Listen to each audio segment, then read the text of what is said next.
आज के इस वीडियो में हम लोग कक्षा 10वीं गणित प्रश्नावली 3.7 का पहला क्वेश्चन सॉल्व करेंगे। अगर इस वीडियो को शुरू से लेकर लास्ट तक अगर आप देखते हो तो निश्चित ही इस तरह के सभी क्वेश्चन को लगाना सीख जाओगे। तो चलो पहले क्वेश्चन को अब हम लोग सॉल्व करते हैं। तो देखते हैं कि क्या है। दिया है, दो मित्रों अनी और बीजू की आयु में 3 वर्ष का अंतर है। अनी के पिता धर्म की आयु अनी की आयु की दुगनी और बीजू की आयु अपनी बहन कैथी की आयु की दोगुनी है। कैथी और धर्म की आयु का अंतर 30 वर्ष है। अनी और बीजू की आयु ज्ञात कीजिए। इस क्वेश्चन में हमको अनी और बीजू की आयु को निकालना है। तो चलिए इस क्वेश्चन को हम लोग सॉल्व करते हैं। सॉल्यूशन में लिखेंगे, माना अनी की जो आयु है वह x वर्ष है तथा बीजू की जो आयु है वह y वर्ष है। जो क्वेश्चन में पूछ रहा है उसी को हम लोग मान लेंगे। अनी की आयु पूछा था और बीजू की आयु, तो अनी की आयु और बीजू की आयु को मान लेंगे तो बाकी इससे इसको निकाल सकते हैं। तो ये सब हो गया। अब उसके बाद प्रश्न में क्या बोला था, अनी और बीजू की आयु में 3 वर्ष का अंतर है।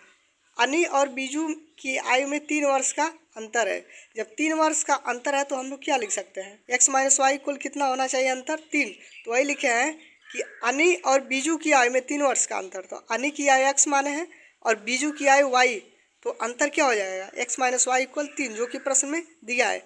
इसको मान लेंगे कि यह समीकरण फर्स्ट है। उसके बाद आगे देखते हैं कि क्या दिया है। कह रहा है कि अनी के पिता धर्म की आयु, जो धर्म की आयु है वह अनी की आयु की दोगुनी है। ठीक, अनी की आयु की दोगुनी है, अनी के पिता की आयु। तो लिखेंगे अनी के पिता धर्म की जो आयु है, क्वेश्चन में बोल रहा है कि अनी की आयु का दोगुना है। तो अनी की आयु हम लोग क्या माने हैं x, तो इसका दोगुना क्या हो जाएगा 2x। अनी के पिता धर्म की आयु कितना हो जाएगा 2x, क्योंकि अनी का दोगुना है। और उसके बाद फिर क्वेश्चन में क्या बोला था, फिर कहा था बीजू की जो आयु है, इसका बीजू की आयु अपनी बहन कैथी की आयु की दोगुनी है। बीजू की आयु उसकी बहन कैथी की आयु की दोगुनी है, तो उसको लिखते हैं यहाँ पे बीजू की आयु। प्रश्न बोला है बीजू की आयु कैथी की आयु का दोगुना है।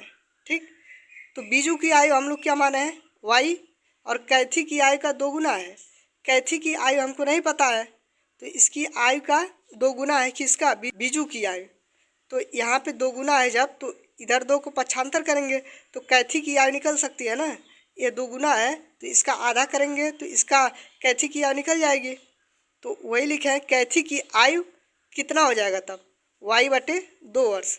2 को इधर पक्षांतर कर देंगे, कितना होगा y/2 वर्ष। यह दुगुना है तो आधा हो जाएगा। ठीक, अब फिर प्रश्न में क्या देखते हैं। उसके बाद फिर प्रश्न में क्या बोला था, बीजू की आयु अपनी बहन कैथी की आयु की दोगुनी है। कैथी और धर्म की आयु का अंतर 30 वर्ष है। कैथी और धर्म की आयु का अंतर कितना बोला है 30 वर्ष। तो कैथी की आयु और धर्म की आयु तो पता हो गया।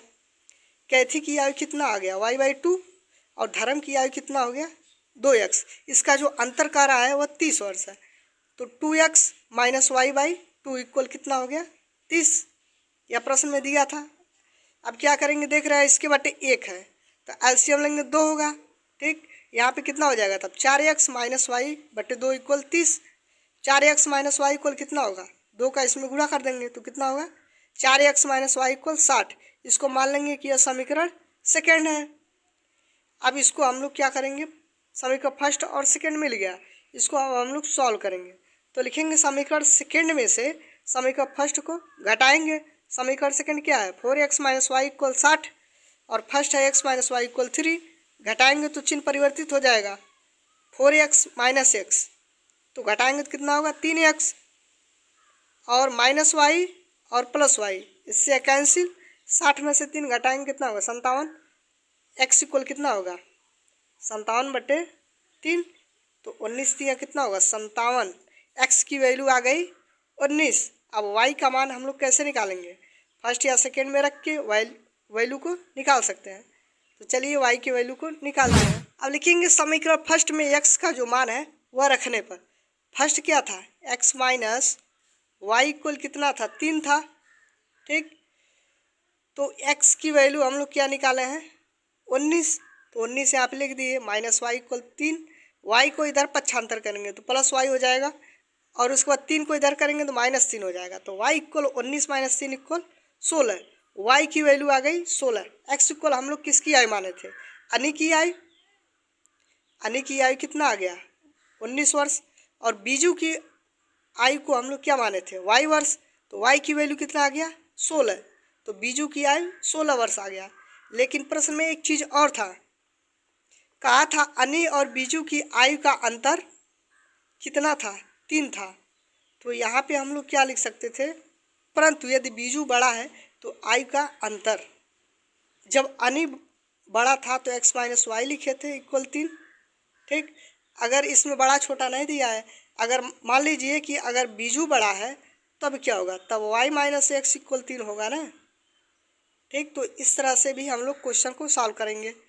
तो लिखेंगे परंतु यदि बीजू बड़ा है तो आयु का अंतर, पहले x - y लिखे थे इक्वल 3, अब इसमें क्या लिखेंगे?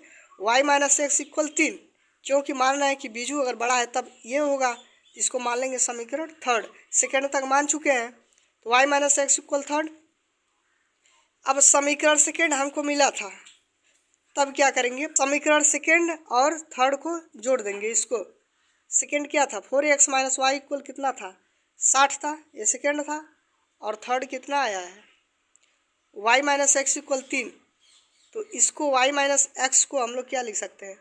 -x + y भी तो लिख सकते हैं, इक्वल कितना होगा? 3। इस तरह से लिख सकते हैं।